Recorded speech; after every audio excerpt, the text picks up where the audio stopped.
Hey MGTOWs, this is Vention. Sorry I've been neglecting you guys lately. I have been busy, quite busy. I've got a whole routine established, and I'm really starting to settle in here in Guadalajara. And I've got basically in the mornings I just go out and ride the stationary bike thing, and then I have a bunch of exercise routines that the cancer center physical therapist taught me, and a few additions of my own. And basically it's enough to get me sore. Like, it through my shoulders, I'm pretty sore right now. And boy, let me tell you, I'm sure enjoying the Bitcoin price. The price has gone up over 30,000, and I just penciled it out, and that's it. I'm in a good shape now. I can complete my plans here in Guadalajara, do my Peru thing, and then fly back to the States easily without having to rely on credit cards or anything. But if I do, I've got a couple of credit cards that I can use as a backup. One thing that I did get disappointed in, and that's the the Cash App by Square Incorporated. They have a nice Visa card that you can order, and I have it. But it doesn't work anywhere outside of the States, not even in like in the territories, such as like over on the East Coast. I can't remember what it is. Anyway, that sort of extra state, but it's more of a territory. Oh well, I'll think of it later. But basically just living the dream, and me and Monger and a friend of his who has a car all piled into her car and took off to Denny's. And I had a big T-bone steak and low-carb celebratory meal. And basically, yeah, my money problems are over, with the price being the way it is, over 30 grand. Yeah, I'm good. I found myself envying MGTOW Monger's beard, so I decided to grow what little beard I am capable of with my Native American blood. All I can do is like a goatee and a mustache. Can't do anything on the side except a couple of wild little shaggy hairs. That don't look good. It just makes me look homeless. Monger gave me this Guadalajara t-shirt, and I'm quite pleased with it. It's a little bit small for him, but fits me just fine. Let's see. Ran all over Guadalajara today and saw a bunch of the sights, and saw, we went way up on one of the big hills and saw the big vista over Guadalajara, and had some coffee and went and saw an old church, and yeah, just doing the tourist thing, you know. And I'm really starting to settle in here. I'm really starting to feel some comfort here.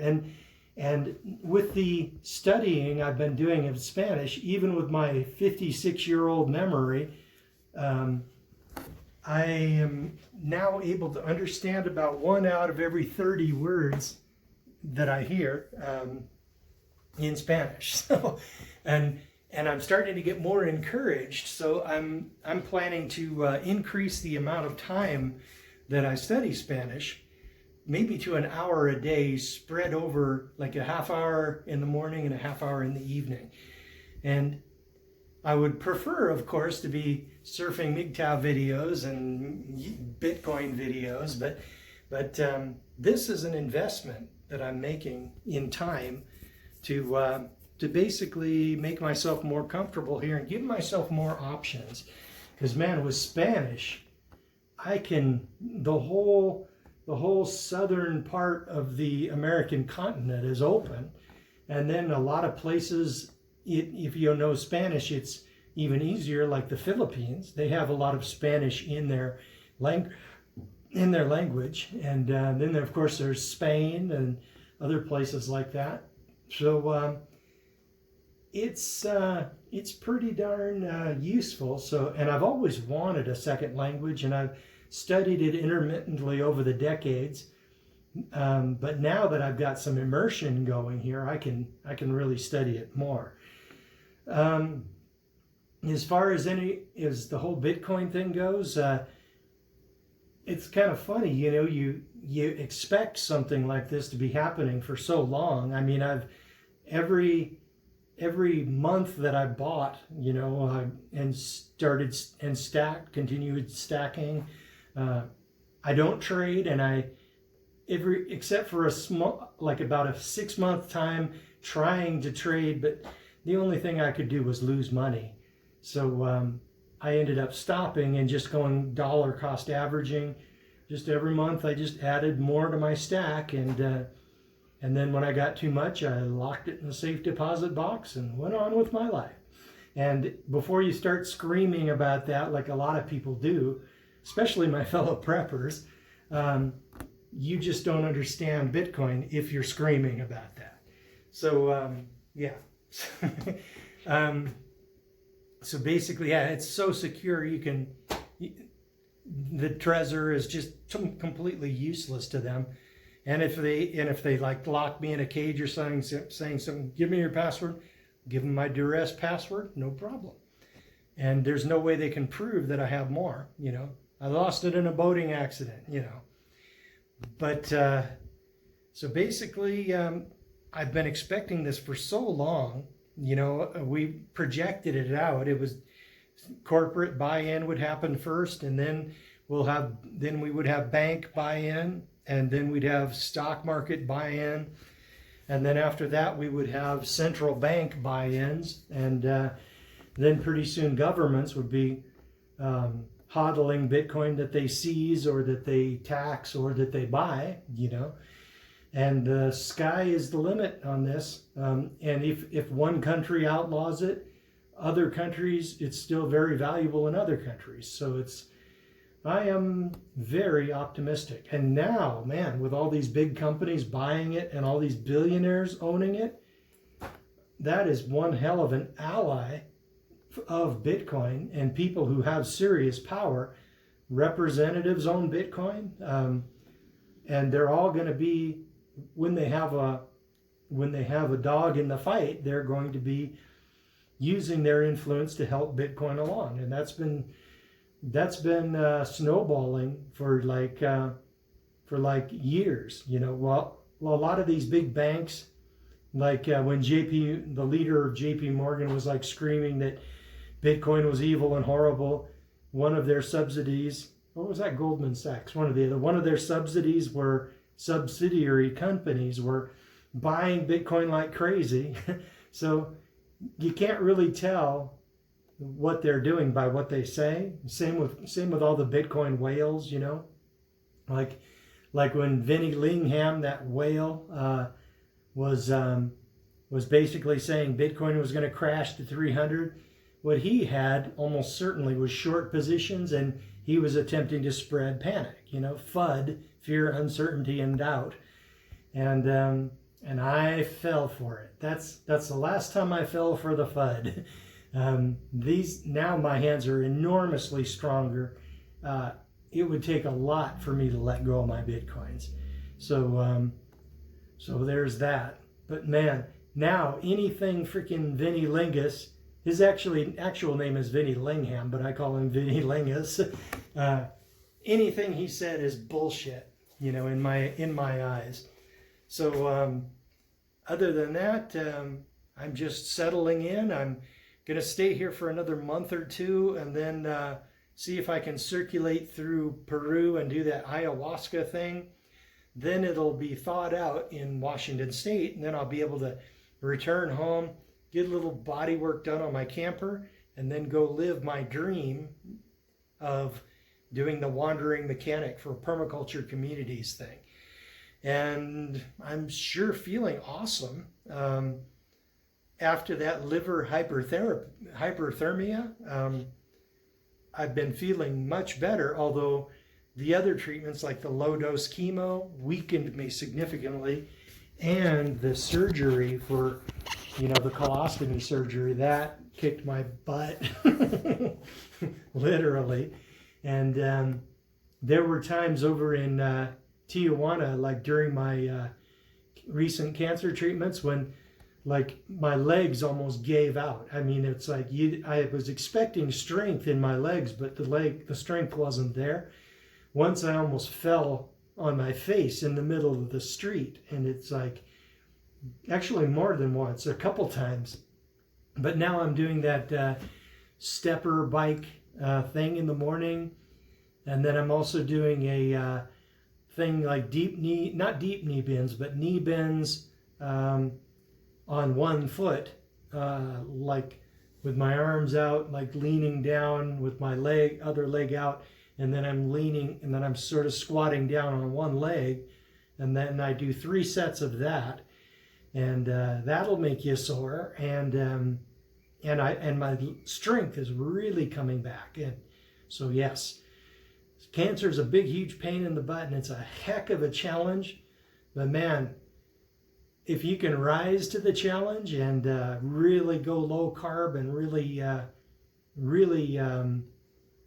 do what you need to do, it can be a real defining moment, because before I was like really heavy and blah, and I was eating pizza and garbage all the time, and I was just phoning it in, I mean, I was hodl, and I was buying Bitcoin just for the possible future where something would materialize. But then the challenge of cancer, it revolutionized my life, I guess you could say. It really forced me to play the game. Life is basically a game, from what I've been able to do, to figure out, but really play the game more seriously. It's like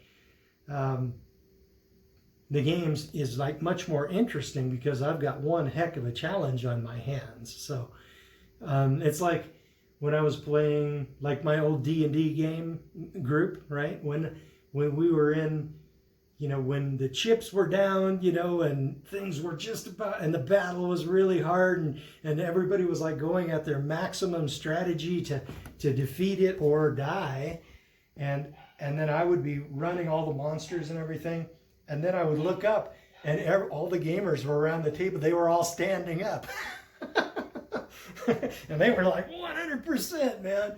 And that is kind of like, well, pretty darn close to what I am doing right now. But I do admit, once every week or 8 days or so, I allow myself a cheat day. A cheat day where I can have some carbs. And on New Year's Eve, I kicked in some Bitcoin and bought Uber Eats with a gift card, and then basically got Kentucky Fried Chicken and mashed potatoes and butter and gravy, and I was like, I even had some Coke. But basically, a cheat day to keep my sanity. But that allows me to hit the thing even harder the rest of the week or the rest of the 8 days or so. When nothing's really going on, I don't really need a cheat day, but I don't have a cheat day just for a cheat day. But New Year's Eve, and when some special occasion is occurring, and it's been at least a week since my last cheat day, I'll have a cheat day. Well, MGTOWs, that's about all I got for you. I wish I had some great MGTOW insights, but I don't. Whenever I'm really content and happy, I don't really have a lot of venom to spew in as far as MGTOW goes. So maybe it's a boring video, but I am doing very well. Oh, and I've got some materials being shipped in to where I might be able to mix my own vitamin C IVs, and I've got the IV needle and bag and all the materials I need, and all I need is the vitamin C itself, and I should, and there's directions that you can follow, and I'm going to see if I can make that happen. I'm going to be a little cautious at first, probably only go for 25 grams the first day. And I've also got a line on 2 nurses actually. And so twice a week, I should be able to get one of the 2 in here to plug the IV in, and then she will go off to her work, and then I'll be able to pull the IV out myself. That's not a problem. That's something I doubt I would be able to do in the States. But if I can do that, and looking at the costs, man, usually I pay $260 per IV back at the naturopath office, but here I could probably do the whole vitamin C IV thing for like maybe $60 or so, including the nurse's time, that what I'll pay her, and all the materials to get it done. And it's a little bit, this is new territory for me, but man, if I could get 100-gram vitamin C IVs here, that would make Mexico a lot more viable than, because I was originally planning just a short stay here, like a couple months, and then go back, then do the Peru thing, and then go back to the States and do the wandering mechanic thing. But with the vitamin C IVs available, I could come back here and get those done, and I would be good, so I could do the snowbird thing, you know? And then I wouldn't have to be stuck inside while the snow is blasting outside and the cold rain is blasting down. And plus, who knows what kind of leftist insanity is going to be going for the next couple of years, you know? So maybe it's better if I am not in the States. Then if I need to renew my visa, I can go south instead of north and renew my visa. And I've got a lot of years left on my passport, so technically I wouldn't have to go back for a long time.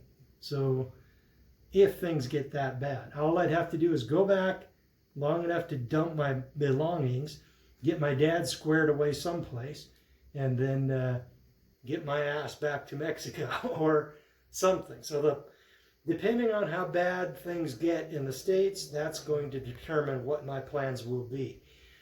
And with Bitcoins and the other cryptos I own, it's a real option.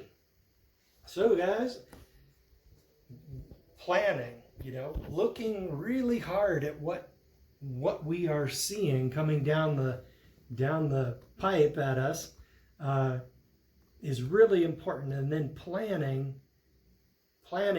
how we're going to respond to it. Are we going to go rural and wait it out in a red state, or are we going to try to expat if we have enough resources to do that? Anybody who's planning or thinking of the possibility of expatting might want to consider getting that passport as fast as you can and really start learning how to use Bitcoin and liquidate your assets, possibly anything you don't need, dump it into Bitcoin, because I am convinced that over the next year, we're going to see more corporate buy-in, more central bank buying, if they're not doing it already. Wall Street's ETF is almost certainly going to be coming in soon. And we're going to start seeing governments starting to hodl as well. So the sky is the limit, guys. people are shocked at $30,000 Bitcoins, and I wasn't, you know. I mean, I was like, where's all the excitement I should be feeling? But it's not there. It's like, you know, it's like, because I've been expecting it for so long, and now, okay, we're in this step. Now we're going to start seeing more adoption in Wall Street, more banker adoption. Banks desperately do not want to be turned irrelevant or become irrelevant. So they're going to be getting into crypto. And I'm also seeing, okay, basically right now we got like massive inflation going, massive crazy money printing. And real soon we're going to start seeing central banks creating money directly. And they're going to try to get their electronic digital dollar, just like the Chinese are doing. They're way ahead of the US. And by the way, when I said ahead of the US, I didn't mean us, you know. They're ahead of the bankster elite who are running the US. And it's like, I am not responsible for what the country does when the country does not follow my wishes, and when my vote doesn't mean anything. My responsibility for what the country does is vastly less serious. You know, it's like one of the friends of MGTOW Monger today was saying, the other day when I was cooking some omelets, she was saying, yeah, that makes up for you taking part of Mexico in the Mexican War or something like that. And I found that kind of weird because I had nothing to do with that, and I don't own any of that land that was seized, you know, in the war, and so none of it belongs to me, and I have no control over any of that. So I accept, and it all happened way before I was born. So I accept no blame for any of that. And I don't owe reparations to the BLM people either, you know. So yeah, I am only responsible for what I do. And I'm not responsible for what the bankster elite of the country that ran the country during some war before I was born. I have no responsibility for that. And I'm not making up for anything. So if I do something that's nice, like make omelets, you know, that is, I think she was joking. But I am not responsible for any of that. So what we're going to be seeing soon, if they manage to create their digital currency, that is going to cause the money creation that the bank branches, like you know, the local bank branches and the credit unions too, they basically take the collateral that you sign over, and then they create money out of nothing, and then they charge interest on that. And their capitalization is like, you know, there's no limits to the capitalization. They can create basically all the money they want out of nothing, and then charge you like 10-12% interest, or 6% if you have good credit, and on that bill. So they can just create the money out of nothing and then charge interest on it. And so if they create like $100,000 out of nothing, then basically $6,000 a year is paid to them in interest for money that they just pulled out of their butt and never earned and never created. But what we're going to be seeing soon, well, fairly soon, when the banksters who run the U.S. manage to do their digital dollar, that is going to take away a lot of the money creation ability of these local branches, and that's going to cause widespread banker closures, right? Bank closures. And when they control the digital currency that to that extent, that is pushing us vastly closer to being a totalitarian government and society, if we're not there already. Central banks are already part of the communist agenda, right? And we've had that for like 100 years. So we're moving more and more toward totalitarian communism. And the only thing that I can see that really has a chance to save our butts is Bitcoin. And with the Lightning Network, instant transactions with almost zero fees, and it's uses the onion routing, so it's almost impossible for the elites to track, where lightning transactions go or who they're going to. So it has a chance, and you'll be able to do things like go to like a fruit stand, and you'll be able to pay Lightning, and nobody will be able to do anything about it. And it's really promising, and it might not be enough, but it certainly could help save our butts. We're going to need a lot more, like decentralized marketplaces such as Open Bazaar. I haven't even checked into them for a couple of years. I don't know if they've implemented Lightning or not, but they're trying to create something like eBay. But I think they need to try to create something more like Craigslist, so that you can use Lightning to get the services of a plumber or a diesel mechanic, and pay with Lightning, and then that might just help save our butts. So guys, that's about all I got for you. Gave you a little bit of a Bitcoin rant, and I'm really settling in, and I'm really starting to get comfortable here in Guadalajara. Good times, yeah. And man, the next few months are going to be weird. I don't know what the bankster elite are going to have for us, but I'm starting to think that the whole thing, even Trump, Trump had a lot of populist stuff going.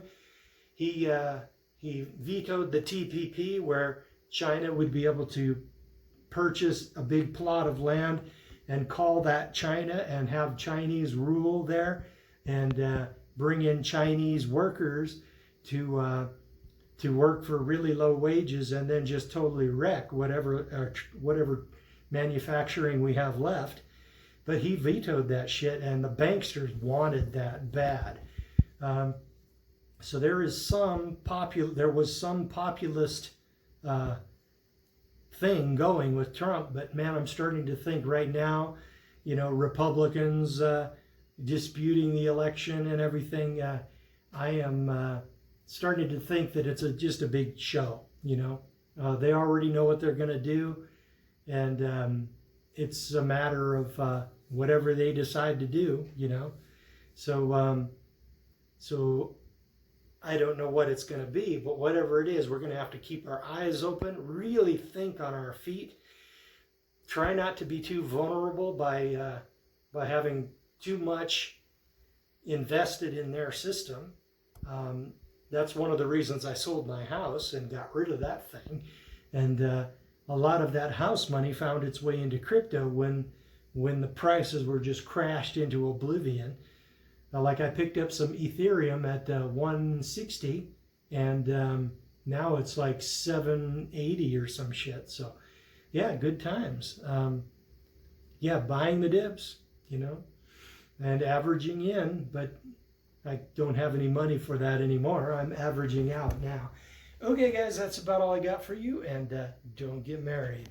And be careful out there, guys. Eyes open. Watch what's happening. Plan. Because what you decide to do now can affect you years into the future. Yeah, be careful out there. One more thing that I forgot to add. I am really appreciative of MGTOW Monger's efforts to make my stay here very comfortable.